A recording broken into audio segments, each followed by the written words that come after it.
Começamos aqui a terceira parte da nossa conversa com o Dr. Giancarlo Polezello, professor de ortopedia da Faculdade de Ciências Médicas da Santa Casa de São Paulo, ele que é cirurgião de quadril. Estamos falando sobre os perigos das quedas dos idosos, causas, consequências. A gente vai abrir agora o terceiro bloco, doutor, já com uma perguntinha de uma internauta que eu acho que é bem interessante para a gente começar essa conversa. Vamos ver. Eu queria saber se uma senhora idosa, ela fratura o fêmur. Quanto tempo mais ou menos é a recuperação? Se ela tem que ficar só em casa? Como que é? Para uma paciente dessa faixa etária que ela deve ter se referido, que é uma faixa etária maior, acima dos 80, 85 anos, geralmente a gente fixa essas fraturas. Esse tipo de fratura é passível de fixação, ou seja, placa e parafuso é uma fratura que geralmente se consegue estabilidade fixando, né? Para um osso como o fêmur, foi o que ela citou, consolidar, são 16 semanas. Nossa! Então, se o indivíduo tem essa fratura, depois de bem fixada, considerando que a fratura não vai ter complicações em termos de consolidação, são 16 semanas até que eu possa dizer para essa pessoa que ela pode andar sem auxílio de nenhuma bengala, muleta, nada, nenhum equipamento auxiliar da marcha. Então, em torno de 16 semanas. Só que aí, nessas 16 semanas, eu imagino que essa pessoa vai ficar um pouco mais paradinha do que era. Quer dizer, ela perde massa muscular. E aí, quando volta a andar, deve voltar a andar com dificuldade. Sem dúvida. E aí a gente entra no círculo vicioso. Sem dúvida nenhuma. Além da idade, a consequência da fratura, o traumatismo gerado pela operação, porque a operação é um traumatismo extra, a fixação, a perda de massa óssea, a idade fazendo perder massa óssea. Então são todos fatores que contribuem para que a pessoa regrida. E o pior, o trauma do trauma, o traumatismo psicológico que esse trauma gerou. Então o indivíduo tem um síndrome pós-trauma, o indivíduo ficar com medo, apavorado de voltar a andar, para não cair de novo, para não sofrer tudo o que sofreu nos últimos 4 meses. Então, esses indivíduos têm que ter suporte psicológico, suporte familiar, fisioterapia adequada, tudo isso contribui para que o indivíduo volte melhor. Caso contrário, tudo isso que a gente citou aqui pode acontecer, novas quedas inclusive podem acontecer, né? Porque ele está saindo de um traumatismo, de uma fratura, mesmo que consolidada, muito pior do que entrou, né? Ou, em um determinado momento ele não tinha nada, daqui a pouco ele tem uma fratura, agora ele tem uma sequela de uma fratura, então ele pode ter outras fraturas, né? Considerando também o número de gente que cai uma repetida vez. Quando a gente fala em queda de idoso, ele tem que tomar cuidado para não quebrar o fêmur. Todo mundo fala isso. Por quê? É diferente quebrar o braço e quebrar o fêmur? Qual é a grande diferença?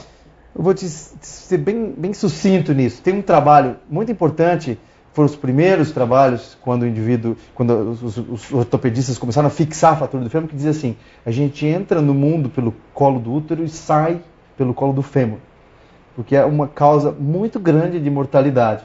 Os indivíduos que têm fratura do colo do fêmur têm complicações daquela fratura do colo do fêmur, o imobilismo, a dificuldade de voltar a andar, a própria operação, que é um risco. Então, é um potencial fator de mortalidade nas pessoas que têm fratura do colo do fêmur. Tanto que até hoje é moderno isso. Isso foi citado em 1950 e até hoje é moderno. A gente sai do mundo pelo colo do fêmur. Doutor, e o papel da osteoporose nessa história toda? A partir de que idade as pessoas têm que fazer exames de osteoporose? Porque uma vez a gente estava até, acho que aqui no Espaço Online, questionando isso. Será que a pessoa cai e quebra o osso, ou o osso quebra antes e ela cai? Ninguém sabe, mas um número que eu te digo: as mulheres quebram os ossos 4 vezes, caem 4 vezes mais frequentemente que os homens. Isso é um dado. 4 vezes mais chance de uma mulher cair e ter uma fratura do que um homem, na mesma faixa etária. Isso significa o quê? Provavelmente quebra e ela cai. E o que leva ela a quebrar é a osteoporose.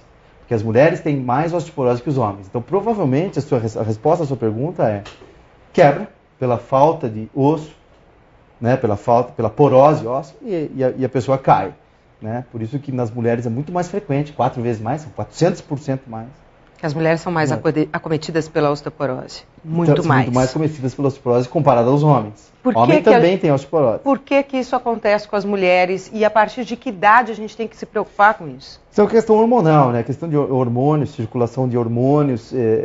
A mulher começa a perder massa óssea a partir dos 20 anos de idade. Nossa.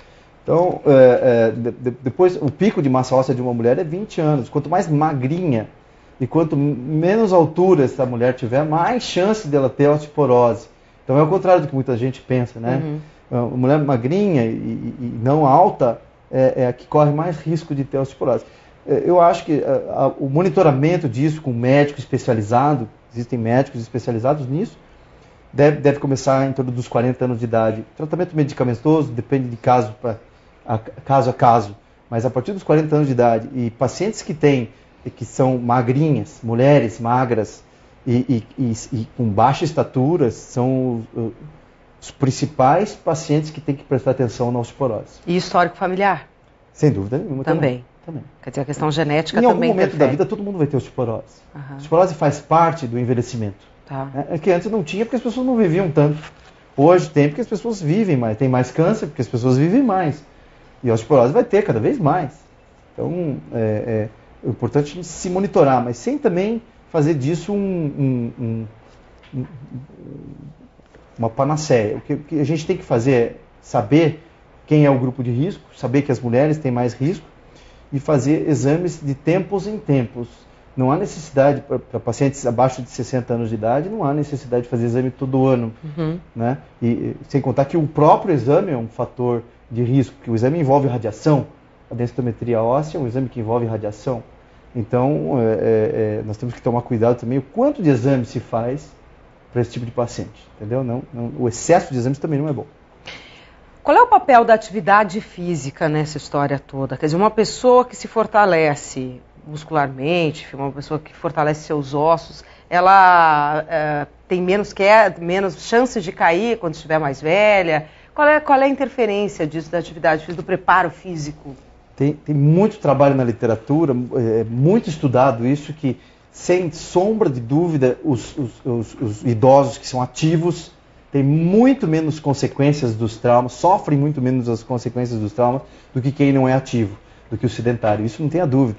Por isso que todo mundo hoje estimula que se faça atividade física, que se tenha orientação adequada, obviamente, para se fazer aquela atividade física, mas que as pessoas sejam ativas e procurem fazer até exercícios físicos simples dentro de casa, como carregar uma lata, limpar o seu jardim, fazer algum tipo de exercício físico orientado, porque muitos movimentos podem prejudicar, né? Mas sempre com uma orientação adequada de um profissional, como um educador físico, um fisioterapeuta, o próprio médico, o próprio clínico, né? Todos os pacientes, cada um tem o seu clínico. Claro. O clínico tem condição de orientar qual é o exercício que o indivíduo pode fazer.